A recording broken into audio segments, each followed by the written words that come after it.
नजर के बान जनी मारा सवर। स्टेज शो के तो ऑडियंस जानना चाहता है पब्लिकली, एक स्टेज शो का चार्ज क्या करते हैं आप? हमारा नंबर है 9336 अभी मांगे कि नहीं कि नेता बन जाएंगे बाबा, फिर से आएंगे दरबार में? हम बस बाबा से। भैया बताना चाहेंगे किस पार्टी चुनाव लड़ने वाले हैं आप? मनोज भैया के साथ में जब जब आप दिल्ली आते हैं तो दिल्ली के सांसद हैं बीजेपी को, उनसे मिलते रहते हैं तो लोगों का वो है कि यार बीजेपी से ही टिकटवा लेंगे रितेश भैया, क्या कुछ कहिए? जहां तक रही बात बड़े भैया मनोज तिवारी जी की, तो उनसे हमारा क्या कुछ कहिएगा? सुना आपने गाना? हाँ गाना तो जब वो भैया स्टेज पे गाए थे अच्छा लगा। स्टेज पे तो उन्होंने ऐसे ही गुनगुनाया था। ये भी अच्छा है, उन्होंने एक्टिंग बहुत अच्छा की। हम जिस दिन उस लेवल का सिनेमा बनाएंगे कि मॉल्स में, और तब से भोजपुरी ही नहीं सारे सिनेमा घरों पे असर पड़ा है। अब जो पायलट चला रहा था वो भी तो मर गया, वो जानबूझ के थोड़ी लड़ाया होगा इसको। जब आसमान में 250 लोग को बिठा के एक प्लेन चलता है, उससे एक छोटा सा पंछी भी टकरा जाता है। अब मोदी जी 1 करोड़ रुपए देने की बात कहें तो लोग ये कह रहे हैं कि 1 करोड़ देने से परिवार वापस आ जाएगा। भोजपुरी के सुपरस्टार, ट्रेंडिंग स्टार और प्यार से उन्हें विलियन स्टार लोग कहते हैं, और अभी अभिनेता से अब नेता बनने का सफर शुरू हो गया है। जो मेहमान है हमारे साथ में, आप उनको जानते होंगे, नाम है रितेश पांडे भैया। बहुत बहुत स्वागत है मेरे चैनल में। धन्यवाद। कैसे हैं? बहुत बढ़िया। फिलहाल हम लोग दिल्ली में हैं, तो दिल्ली में क्या उद्देश्य है सर, क्या हो रहा है? अभी तो शूट चल रहा है टी सीरीज का गाने का। सबसे सबसे पहले आपके टीम का खूब फोटो वायरल हो रहा है, आपका केदारनाथ बाबा का दर्शन किए, कैसा लगा आपको? बहुत अच्छा, अद्भुत। हम लोग गए थे सभी लोग, बाबा का दर्शन किए। थोड़ी कठिन यात्रा है, थोड़ी क्या बहुत कठिन है। और जिस दिन हम लोग गए थे उस दिन बहुत ज़्यादा ट्रैफिक था। जो रास्ता हमें 2 दिन में तय करना था वो हम रास्ता 4 दिन में तय कर पाए, लेकिन अंततः बहुत अच्छा दर्शन हुआ बाबा का, मन प्रसन्न है। लोगों को क्यों जाना चाहिए केदारनाथ? बहुत सारे लोग जाते हैं वहां पे। अपनी अपनी आस्था है, क्यों जाना चाहिए? क्या भगवान के दर पे क्यों जाना चाहिए? भगवान का दर्शन करने हम उन्हीं से हैं, उनको धन्यवाद देने। और भगवान जो आपके मन में इच्छाएं हैं उसकी पूर्ति करते हैं। लेकिन जहाँ तक हमारा सवाल है, हम अपनी इच्छाओं की पूर्ति के लिए भगवान के पास नहीं जाते। हम उनका धन्यवाद देने, उनका दर्शन करने जाते हैं। धन्यवाद इसलिए देने जाते हैं कि हम एक गरीब परिवार में जन्म लिए और आज जिस स्थिति में है सब ईश्वर की कृपा है। और देखिए, जो आदमी को चाहिए उस नीड की, उस चाह की कभी अंत कोई है ही नहीं। तो क्या मांगेंगे? जितना मांगेंगे इंसान के लिए उतना कम है, किसी को भी जितना उसको मिले उतना कम है। तो फिर भी मांगे कि नहीं कि नेता बन जाएंगे बाबा, फिर से आएंगे दरबार में? हम बस बाबा से बोले अपना आशीर्वाद हमारे सर पे बनाए रखिए, बस। चलिए, भोलेनाथ की बात हो रही है तो 2 लाइन गुनगुना दीजिए। आपका भक्ति गाने खूब वायरल होते हैं बाबा का। कि शिव ही मेरा जीवन, शिव ही मेरा सहारा, शिव ही मेरी नैया भव से करे किनारा। शिव नाम का ही ज्योत सुबह शाम जल रहा है, शिव नाम का ही ज्योत सुबह शाम जल रहा है। तेरे नाम से ही भोले मेरा काम चल रहा है, तेरे नाम से ही भोले। वाह, क्या बात है, जय हो। तो सब लोग जान गए हैं कि चुनाव आप भभुआ से लड़ रहे हैं, लेकिन पार्टी अभी तक तय नहीं हुई। भैया बताना चाहेंगे किस पार्टी चुनाव लड़ने वाले हैं आप? कहाँ से टिकट मिल रहा है आपको?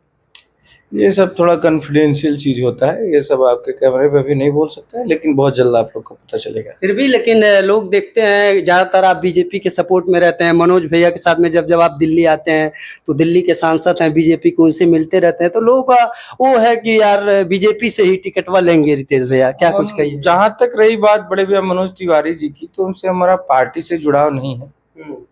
उनसे हम वो हमारे जिस भोजपुरी इंडस्ट्री में हम काम करते हैं, उसमें हमारे सीनियर हैं। आज भोजपुरी इंडस्ट्री इतनी ऊंचाई पर है तो उसमें बहुत बड़ा योगदान उनका है और हम लोग उन्हें मानते हैं, आदर्श मानते हैं। इसलिए उनसे मुलाकात होती है। और जहाँ तक रही पार्टी का सवाल, तो हाँ, जो जो अच्छा करता है उसका लोग तारीफ करते हैं, उससे जुड़ना चाहते हैं। अभी एक गाने को लेकर के भगवान का रस पावर स्टार पवन भैया का एक गाना आया है, खूब चर्चाएं थी, खूब वायरल हो रहा है, उसके बारे में क्या कुछ कहिएगा? सुना आपने गाना? हाँ, गाना तो जब वो भैया स्टेज पे गाए थे, हम वहीं पे थे, स्टेज वाला जब पहली बार गाए थे। हाँ, हाँ। बहुत अच्छा गाना है। लोग कह रहे हैं कि जो स्टेज वाले से बढ़िया ये वाला नहीं लग रहा है। आपको कैसा लगा? आपने सुना? नहीं, मुझे तो नहीं लगता, मुझे दोनों अच्छा लगा। स्टेज पे तो उन्होंने ऐसे ही गुनगुनाया था, ये भी अच्छा है, उन्होंने एक्टिंग बहुत अच्छा किया है उसमें। एक पावर स्टार फिल्म भी आई है उनका, लोग कह रहे हैं कि फ्लॉप हो गया, कैसा फिल्म बना रहे हैं, भोजपुरी वाले की फिल्म में नहीं चल रहा है, उसके बारे में क्या कुछ, क्यों भोजपुरी वालों का फिल्म नहीं चल रहा है? मैंने तो देखा नहीं कि चला कि नहीं चला, इस बारे में मुझे कुछ ज़्यादा जानकारी नहीं है।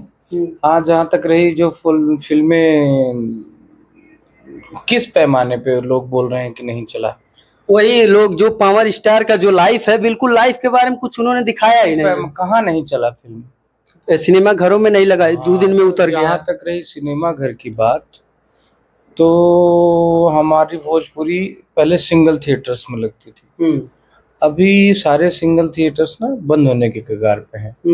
और लोग सिंगल थिएटर्स में अब जाना भी नहीं चाहते हैं। और मल्टीप्लेक्सेस में, जो मॉल्स में जो सिनेमाज होते हैं और सिनेमा घर, उसमें जाते हैं। तो हम जिस दिन उस लेवल का सिनेमा बनाएंगे कि मॉल्स में और थिएटर्स में जो बड़े बड़े जो अच्छे जिनके सिनेमा घर हैं, एसी की सुविधा है, भाई कोई भी इतनी गर्मी में कैसे, तो जिस दिन उस लेवल का हम सिनेमा बनाएंगे तो जरूर मल्टीप्लेक्सेस में लगेंगे और लोग जाएंगे। कहीं ना कहीं अपने तरफ से कमियां हैं, ऐसा आप कह सकते हैं? हाँ, बिल्कुल। कमी देखिए, अब कहीं से घटता है तो कहीं पे बढ़ता है। डिजिटली हम लोगों का रीच बहुत बड़ा है, टीवी पे हम लोगों का रीच बहुत बड़ा है, टीआरपी बहुत ज़्यादा आती है, और डिजिटलाइज्ड बहुत ज़्यादा हमारा भोजपुरी सिनेमा हुआ। और जब से डिजिटलाइजेशन आया है ना, हर हाथ में मोबाइल है, मल्टीमीडिया मोबाइल जिसमें सब कुछ देखा जा सकता है, तब से भोजपुरी ही नहीं सारे सिनेमा घरों पे असर पड़ा है। ये कोई नई बात नहीं है भोजपुरी के लिए। अभी एक बहुत बड़ा दुर्घटना हुआ, पूरे वर्ल्ड में चर्चा हो गया, एक प्लेन हादसा वाला, 241 लोग एक साथ मरे, उसके बारे में क्या कुछ कहना चाहेंगे रितेश पांडे जी? दुखद है, दुखद है, और घटना का क्या कर सकते हैं, ये तो घटना ही है।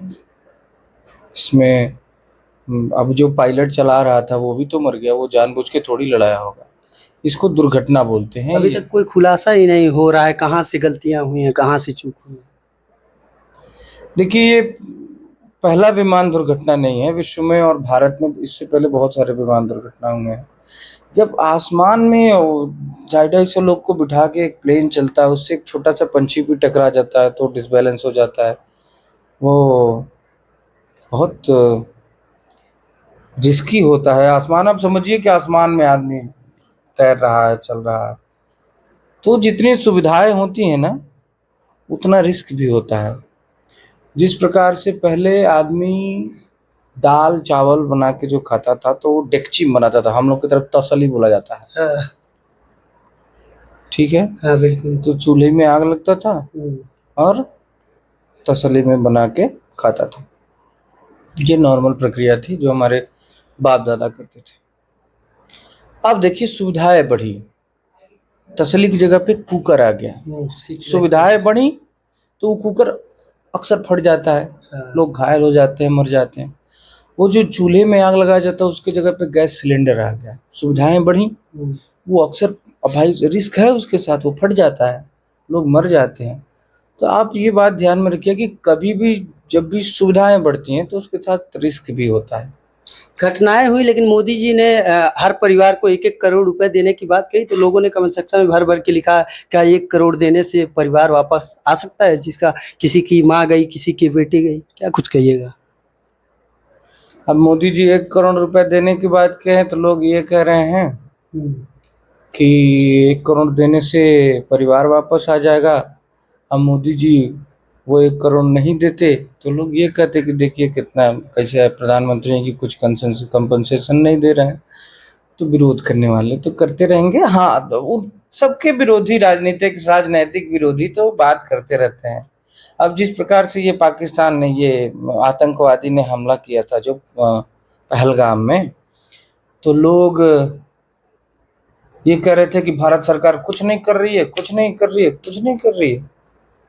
जब भारत सरकार कुछ की तो वही लोग कहने लगे से नो टू वार, से नो टू वार, मतलब युद्ध को ना कहो, बंद करो युद्ध। और जब युद्ध बंद हुआ तो फिर वही लोग कहने लगे कि क्यों युद्ध क्यों बंद हो गया, क्यों सीज फायर हो गया। तो जिनको विरोध करना है वो उनका काम ही है विरोध करना, उन्हें करने दीजिए। आज तक रितेश भैया कितना गाना गा चुके होंगे, जब तक शुरुआती दौर से लेकर अभी तक? गिनती नहीं है, फिर भी एक अंदाजा बता दीजिए। एक दिन हम भी छोटन से पूछ रहे थे कितना गाना हुआ होगा, तो कोई बता नहीं पाया। एक दिन तुम लोग यार उसको काउंट करके रखो, लोग पूछते हैं तो बताना पड़ता है। फिर भी एक अंदाजा बता सकते हैं सर? जब मुझे नहीं अंदाजा भी नहीं है, कुछ भी अंदाजा ही नहीं है। रितेश भैया इस बीच खूब शो किए, खूब स्टेज शो किए, तो ऑडियंस जानना चाहता है पब्लिकली, एक स्टेज शो का चार्ज क्या करते हैं आप?